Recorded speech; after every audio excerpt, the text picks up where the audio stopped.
Bonjour à toutes et tous et bienvenue dans cette deuxième vidéo de tuto sur le D750 où je ferai une overview de ce boîtier de chez Nikon et où je vous montrerai un peu comment sont placés tous les boutons et à quoi ils peuvent servir. Donc on va commencer tout de suite. J'essaie d'utiliser qu'une seule main parce que j'ai mon micro de l'autre côté et donc on va commencer tout de suite. Donc j'ai laissé ça mais c'est juste pour vous montrer pourquoi dans la vidéo il n'y a pas de bouton. J'utilise ça et comme vous le voyez ça vient un peu manger l'écran. Donc on se retrouve avec ça. Donc on va aller tout de suite allumer l'appareil ou pas d'ailleurs. Et voilà, donc on va commencer du coup par la face avant. Donc on va enlever le pare-soleil pour qu'on puisse voir vraiment quelque chose. Hop. Et voilà. Donc on va commencer par ce côté-là. Et on va commencer par au-dessus. Comme vous pouvez le voir, on a un bouton de flash release. Mais ce qui va être bien sur les modèles Nikon, c'est qu'on peut, même si le flash n'est pas... Quand le flash ne sera pas enclenché, le bouton empêchera le flash de sortir, donc c'est plutôt pas mal. Après en dessous, on aura notre bouton pour régler notre bracketing, et donc la compensation de ce bracketing. Après on aura notre bouton, notre lens release ou le bouton pour permettre à l'optique de sortir, comme vous le voyez sur les Nikon. Ça tourne de ce côté là, ce qui va être un sens inversé à Canon et les bagues aussi. Ce qui le rend des fois moins pratique pour faire notamment de la vidéo.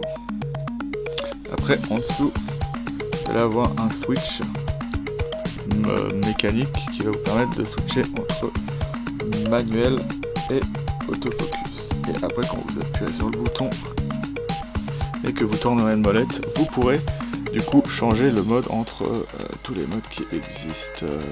Donc avec la molette avant ou arrière, suivant comment vous le réglez, vous pourrez soit régler le mode AFS, AFA et AFC, c'est-à-dire en single shot continu, et le mode qui essaye de faire un peu des deux mais pas très bien.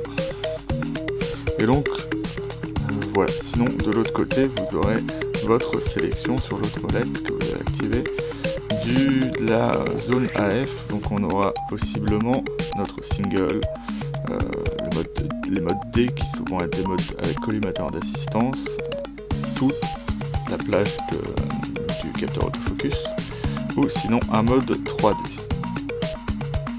Donc ce qui va être intéressant avec le switch, c'est que notablement avec les optiques AF et AFD, en fait le focus ring sera directement bloqué quand on sera en autofocus, et donc pour le ranger c'est bien d'enlever le switch, comme ça ça force pas le pas du moteur et on est tranquille. Donc on va passer de l'autre côté et donc là on va avoir deux boutons.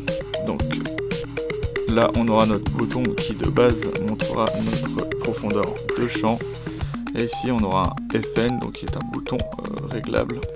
Typiquement mon bouton FN à moi sera réglé sur l'horizon artificiel, donc qui viendra dans votre écran et qui sera en horizontal et vertical, ce qui est plutôt sympa, mais ça remplacera votre grille de visée. Et après le bouton de profondeur de champ, moi je l'ai mis en AEL lock, donc le mode qui permet de bloquer l'exposition, et je vous montrerai pourquoi plus tard. Après on aura notre molette avant, le bouton on et off qu'on verra un peu mieux du dessus, et le déclencheur.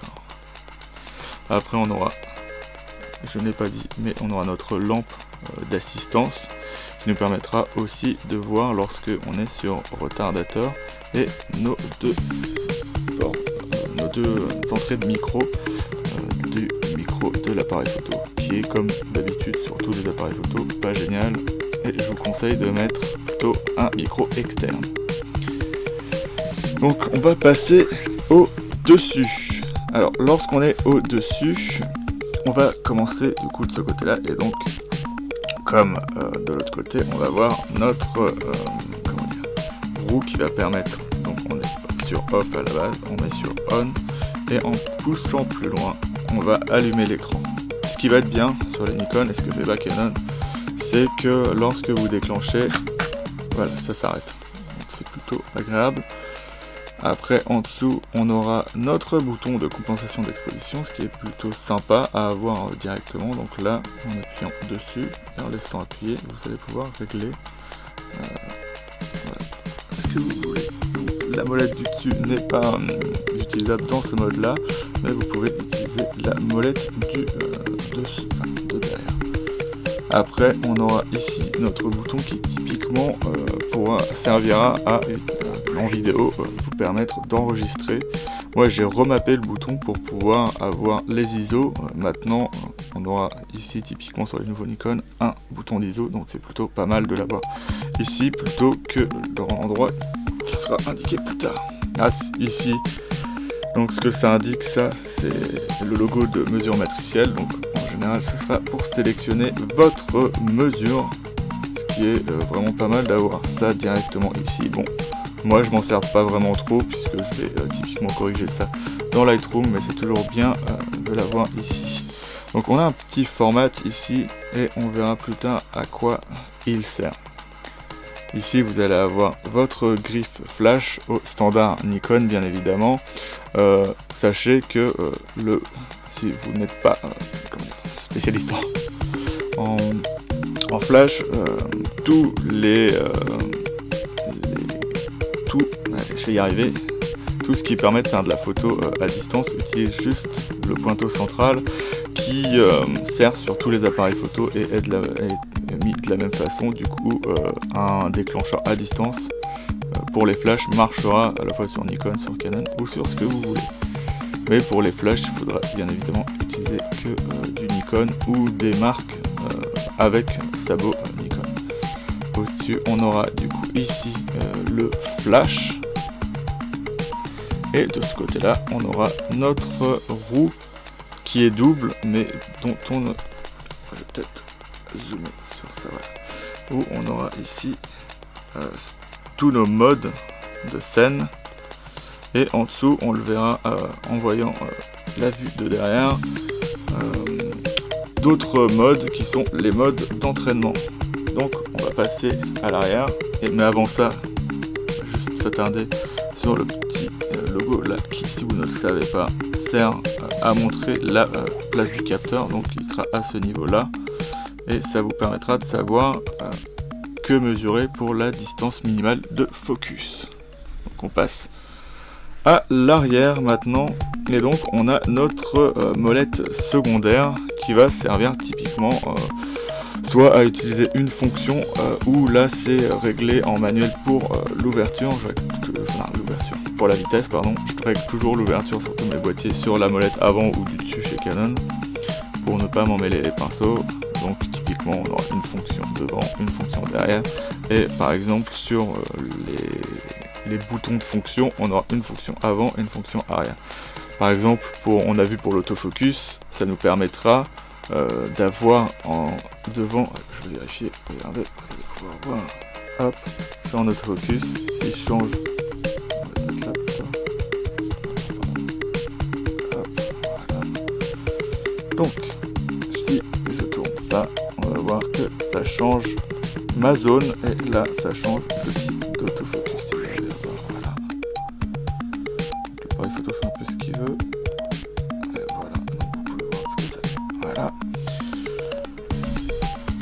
Après ça marchera pareil pour les ISO, on aura par exemple,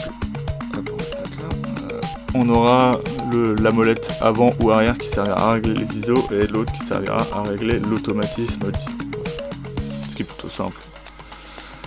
Donc après, lorsqu'on passe là, on a notre bouton AEL, AFL, et comme je vous ai dit, moi je l'ai remappé devant parce que comme vous le voyez ici on n'a pas d'AF on, donc si vous voulez utiliser le back button autofocus vous allez le mapper sur ça, et donc ça vous permet de pouvoir à la fois faire l'autofocus, voilà, comme il est faire, pouvoir déclencher et le cas échéant avec votre deuxième doigt de revenir devant, appuyer sur le bouton pour mémoriser l'exposition. Après on a notre bouton d'info. Voilà, sur cet appareil photo, comme vous le voyez, ça met très longtemps à visualiser des choses sur l'écran arrière, je sais pas pourquoi. Et donc là vous avez toutes vos infos. L'écran n'est pas tactile et donc typiquement le bouton servira juste à regarder ce que vous avez mis dessus sans pouvoir gérer ce que vous voulez dessus. Vous voyez, ça fait rien du tout. Voilà. Donc en dessous on aura notre pad qui nous servira typiquement de base à mettre notre point, notre collimateur autofocus où on le veut. Après on aura ici un petit switch qui va vous permettre de bloquer les fonctions de cette roue, de ce pad, comme je l'ai dit. Et du coup, si vous le mettez sur L, vous ne pourrez plus toucher aux fonctions principales dans le boîtier. Donc là, c'est l'autofocus, enfin, le placement du collimateur autofocus. Après, ce qui est bien, c'est que lorsque vous n'allez pas vouloir le voir, du coup, puisque c'est dans le viseur, mais de base, chez Nikon, ce que peut pas faire Canon, ce qu'ils n'ont jamais fait, on va dire, c'est lorsque vous appuyez sur OK, lorsque vous êtes par exemple sur un collimateur de côté, vous faites OK et il revient en position centrale. Ce que je trouve vraiment plutôt agréable pour continuer à prendre des photos assez rapidement en mode simple, plutôt que de devoir revenir au milieu avec le pad, ce qui n'est pas vraiment pratique. Bon, quand on a un joystick, c'est un peu mieux, mais comme vous le voyez, il n'y en a pas sur cet appareil photo. Donc sinon, le pad et les boutons OK servent à, bien entendu, se balader dans les menus et à sélectionner la fonction que vous voudrez. Et vous pouvez aussi régler la molette arrière pour bouger les photos, mais ce n'est pas réglé comme ça de base, donc il faudra aller régler ça. Après en dessous, Nikon s'est un peu mis à faire comme Canon, sauf qu'on aura une position un peu différente. Donc là, comme vous le voyez, on a un switch photo-vidéo. Voilà. Donc, comme on a le cache, voilà. Donc là, hop. Et là, contrairement à Canon, il se remettra juste en photo et il restera en live view. Voilà. Donc, soit on a le live view, soit on passe directement en mode vidéo. Voilà. À noter que l'autofocus n'est pas génial sur cet appareil photo en vidéo. Après, on va passer à l'œilleton. Donc là, comme vous le voyez, comme il n'y a pas l'œilleton principal, on peut voir plus facilement qu'il y a un coup de correction dioptrique. Je trouve pas très efficace sur le D750. Après, c'est peut-être juste que j'arrive à voir sur une plage assez étendue bien, mais j'ai pas vu de différence. Le viseur est assez grand et vraiment très agréable, mais je n'ai pas trouvé que le correcteur dioptrique faisait vraiment beaucoup de choses. On aura donc un viseur qui est à 100% à 0,71 je crois de grossissement, plus petit que pour le D810 qui sera à 0,76 je crois, et qui sera pour le D810 le même que celui du D4 et du D5 me semble-t-il. Donc après ici, lorsqu'on va se balader, on va peut-être d'abord, on va avoir notre roue principale qui sert à changer les modes évidemment, et on aura notre roue secondaire qui, lorsque vous appuyez ici, vous pouvez passer du mode single, rafale, L, donc c'est light, donc c'est non, ouais c'est ça, donc c'est la rafale courte, enfin, avec une vitesse moindre, la rafale haute puisque c'est continuous high, ah oui voilà c'est continuous low, j'ai un peu du mal. On aura Q, donc c'est quiet, et quiet C, donc quiet continu. Donc là on aura sans rafale avec rafale. Donc le problème du quiet sur le Nikon D750, c'est que on va avoir pratiquement le même bruit qu'avant, sauf que le miroir se remettra en position normale lorsque vous lâchez votre déclencheur, ce que je trouve personnellement pas très intéressant.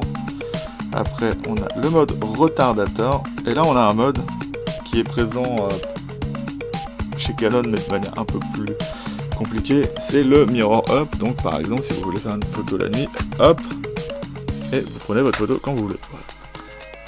c'était vraiment un mode très très pratique.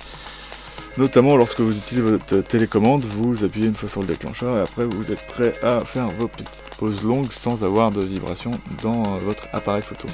Donc là, comme vous le voyez, on a notre bouton de poubelle qui servira le plus souvent pour vous dans le menu de playback où on a le petit bouton play ici. Mais lorsque vous le voyez là, comme vous le voyez, pardon, hop, on va le laisser refaire le focus, vous voyez qu'il y a un petit format en dessous.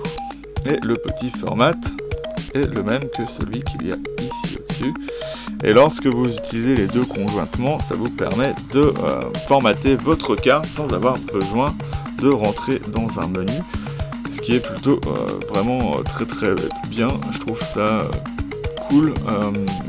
C'était déjà, enfin il n'y avait pas le formatage, mais il y avait déjà une possibilité de, par exemple, de reset son appareil photo à 0 dans les modèles des années 90 comme le F100 ou le F5. D'ailleurs, on va pouvoir avoir ça, si vous le voyez, avec le petit point vert et l'autre petit point vert qui est sur le bouton de compensation d'exposition. Donc comme je l'ai dit, on aura notre petit bouton play qui nous servira d'aller voir nos petites photos qu'on a prises, notre super belle photo floue en mirror up, voilà. Après, du coup, on aura notre bouton menu qui nous servira à aller dans les menus. Et si je montre ça, c'est que lorsque vous utilisez le bouton White Balance dans les menus, ça va vous servir à montrer ce que fait le menu succinctement. Si vous n'avez pas compris, bon, c'est pas forcément les explications les plus claires du monde, mais c'est mieux que rien. Et lorsqu'on est en mode normal, on va pouvoir avoir accès à la balance des blancs. Lorsqu'on laissera appuyer dessus, on pourra régler avec la molette du dessus la variation de la balance des blancs en couleur et en dessous on pourra régler notre version de balance des blancs. Voilà. Après, lorsque l'on utilise le bouton play, voilà, utiliser le bouton de balance des blancs va vous servir à protéger votre image. Donc si vous aimez bien supprimer beaucoup de photos à la volée, c'est bien pour ne pas supprimer les photos qui vous sont importantes. Là, je vais le remettre en noir parce que je ne peux bien évidemment pas garder cette photo. Et après, lorsque l'on va en dessous, hop, on va avoir notre bouton de qualité qui nous permet de changer directement la taille de notre image évidemment, et le format. Donc on aura au-dessus les JPEG et en dessous les RAW. Donc le dessus c'est la molette avant et le dessous c'est la molette arrière. Après, lorsqu'on est en photo, ça va nous servir à agrandir notre image.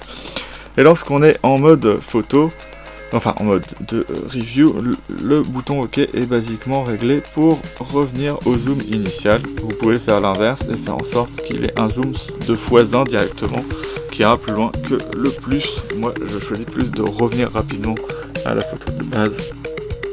C'est comme vous voulez. Donc après, ce qu'on va voir en dessous, c'est le bouton d'ISO que j'ai remappé au-dessus parce que c'est vraiment pas pratique d'utiliser ça derrière. Donc, hop, là vous pouvez régler du coup la sensibilité, comme je vous l'avais dit, pardon, on peut régler devant la sensibilité auto. Faites bien attention parce que lorsque votre appareil photo est livré, beaucoup de Nikon, je ne sais pas si quand je l'ai eu, mais beaucoup de Nikon sont réglés pour avoir l'ISO auto directement, donc c'est un truc à changer avant de changer votre ISO, sinon ça ne fera pas grand chose. Et après, en dessous, on aura notre bouton I qui nous sert typiquement à aller dans alors tac tac tac.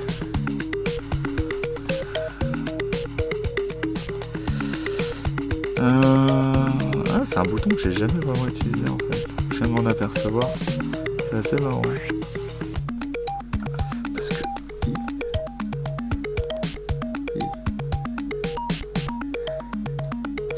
voilà, donc on a accès à un menu. Je ne savais pas que ça ferait directement ça. Et si je fais en photo, qu'est-ce que ça Voilà, donc on a encore une fonction que je ne connaissais pas.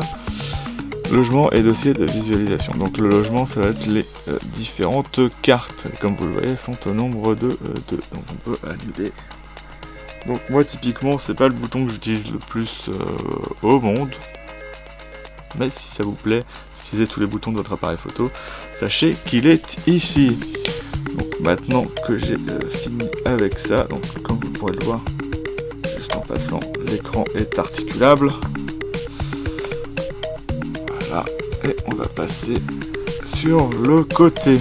Donc sur le côté, il n'y a pas grand chose à voir à part le logement pour carte. Donc ce que vous pourrez voir là en dessous, c'est là, comment dire, un espèce de petit caoutchouc qui sert lorsque vous mettez une batterie reliée à un secteur directement. Le câble passera ici, vous pouvez sortir la pièce de caoutchouc qui restera accrochée par un truc qui la retiendra dans votre compartiment de batterie.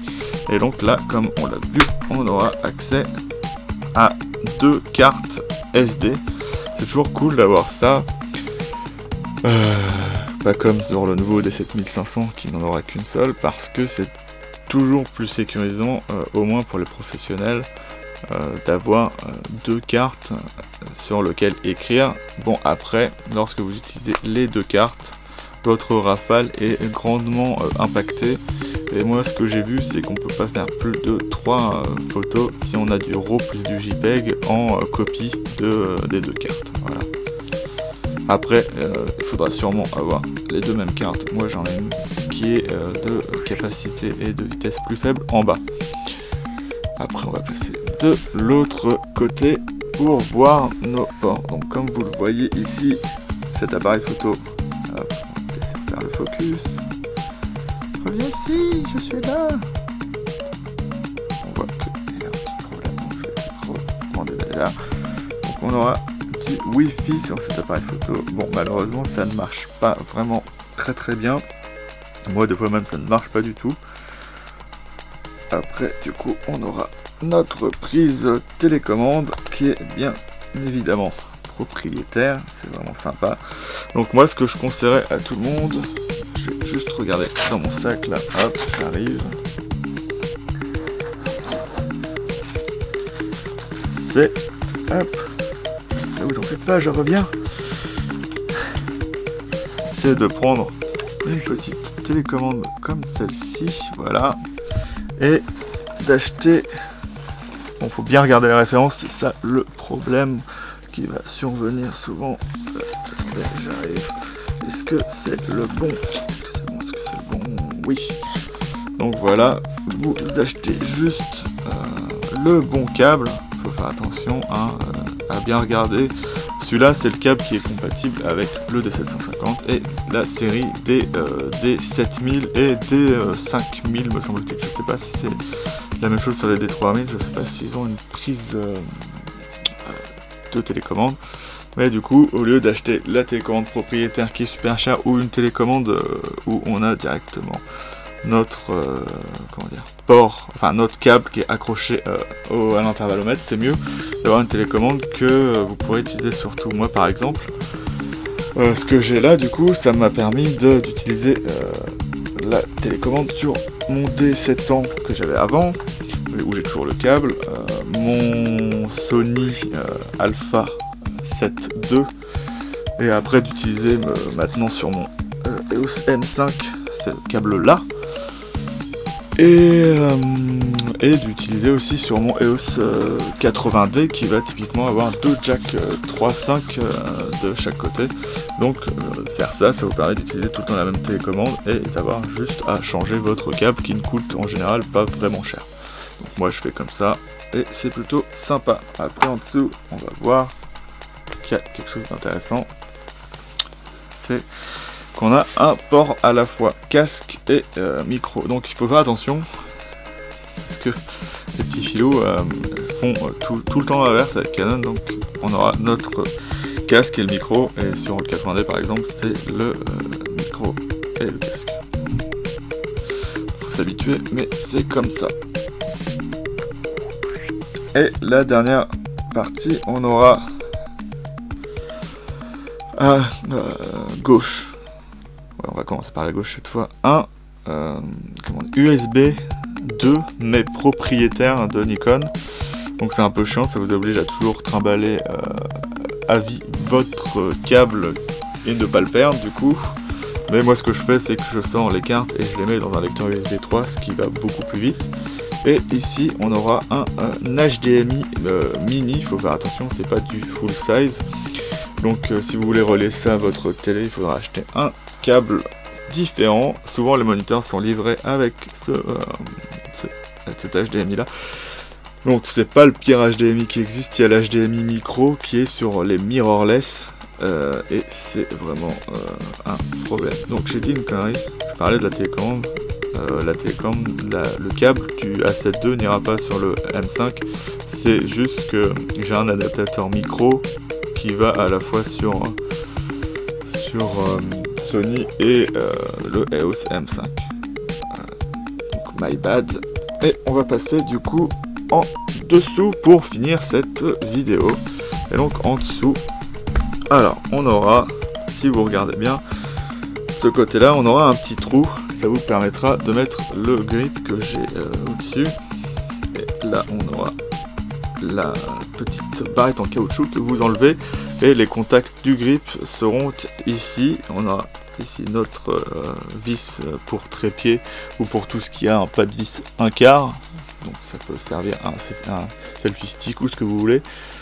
Bon, c'est peut-être un peu lourd pour ça. Donc après on aura notre certification et le numéro de série de notre appareil photo. Donc vous pouvez voir que les D750 sont faits en Thaïlande, comme tous les appareils photo Nikon, me semble-t-il maintenant. Après on aura un deuxième détrompeur pour rentrer le grip. Et on aura notre port de batterie qui est ici. Et donc comme toutes les appareils photo semi-professionnels, pardon, hop, on va le mettre là et on va focuser dessus, voilà. On aura une batterie EN-EL15, voilà, ici là, voilà. Et donc c'est vraiment pas une mauvaise batterie, ça tient aussi longtemps que l'équivalent chez Canon, les LPE6N. Moi j'ai pas eu de différence même avec les LPE6 normales. Donc c'est plutôt pas mal. Et puis voilà, un truc à noter cependant, je vais peut-être sortir le grip pour ça et poser l'appareil photo ici. Donc la vidéo ne sera pas finie tout de suite.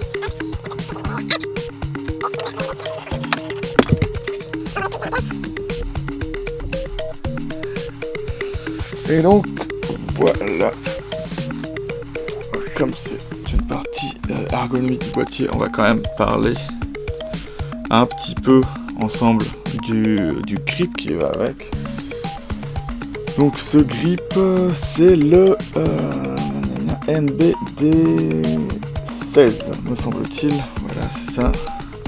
Donc il est propriétaire au Nikon D750 malgré le fait que le gabarit soit pratiquement le même que le D610, comme le grip a été, le grip de la poignée ici a été redimensionné pour être plus fine et assez agréable. On aura un grip différent et pour être sûr que les gens ne l'adapteront pas dessus, on a même les connecteurs qui sont mis dans l'autre sens. Typiquement, je crois que c'était comme ça sur le D610. Donc voilà, bon ça c'est un L bracket, donc ça ne fait pas partie du grip à la base. Et donc ce qu'on va pouvoir voir, c'est que là, on va avoir ce qui nous servira à typiquement ranger la barrette de caoutchouc qui est en dessous du boîtier pour pouvoir la retrouver plus tard. Nikon fait ça depuis très très longtemps. Notamment sur le grip de mon F100, c'était comme ça. On va avoir notre molette avant. Donc on aura une molette qui nous servira à activer ou désactiver le grip. On aura du coup notre déclencheur dessus. Derrière on aura notre deuxième molette. Ah pardon. Au-dessus on aura notre deuxième molette ici. On aura notre AEL AFL, oui pardon. Mais ce qu'il faut faire attention, c'est que lorsque vous programmez par exemple le back button autofocus, il faut bien faire attention que sur le grip, il n'est pas sélectionné de base, donc il faut faire la modification à la fois pour le grip dans le menu de l'appareil photo et pour le bouton d'AF normal, voilà, comme je vous l'ai montré. Et ce qui est intéressant, ce qui est plutôt marrant, c'est que sur le grip, il y a un joystick, mais il n'y en a pas sur l'appareil photo. Donc voilà, et là c'était surtout pour vous montrer une particularité des grips Nikon par rapport au Canon, hein, pour voir qu'est-ce qui fait la différence des deux. C'est que là, comme vous voyez, il n'y a qu'une seule batterie qui entre, et ça va avoir un effet intéressant et un effet indésirable, c'est que il y aura toujours une batterie qui se trouve dans votre petit appareil photo. Donc c'est plutôt sympa. Lorsque vous enlevez le grip, si vous mettez ordre d'alimentation, le grip et l'appareil photo ensuite, lorsque vous enlevez le grip, l'appareil photo continuera à marcher, sauf que le problème c'est que dès que vous usez les deux batteries, eh bien, il va falloir enlever le grip et charger la batterie dans l'appareil photo et remettre le grip, et c'est un peu chiant. Donc voilà, mais l'avantage qu'aura Nikon sur Canon, c'est que encore aujourd'hui, Canon choisit de prendre de la charge des deux batteries en même temps, ce qui n'est pas forcément très agréable, puisqu'on a deux batteries à charger au lieu d'une, et c'est plutôt pas bien, puisque plus vous chargez votre batterie, plus elle perdra en puissance, et avoir à charger une seule batterie sur les deux, c'est souvent mieux pour la durabilité de la chose, plutôt que si vous avez par exemple la moitié d'une batterie, de deux batteries à chaque fois au bout d'une journée, vous êtes obligé de recharger les deux au lieu d'en recharger qu'une seule. Donc voilà, donc c'est mon retour sur un peu l'ergonomie du boîtier et le placement des boutons. Donc moi je vais vous dire salut et à bientôt sur la chambre de Goupil. Si vous avez aimé, si vous avez aimé cette vidéo, n'hésitez pas à mettre un pouce levé. Si vous n'avez pas aimé, c'est dommage, mais expliquez-moi pourquoi, si vous voulez bien. Et moi je vais vous dire à bientôt pour un nouveau tuto. Salut!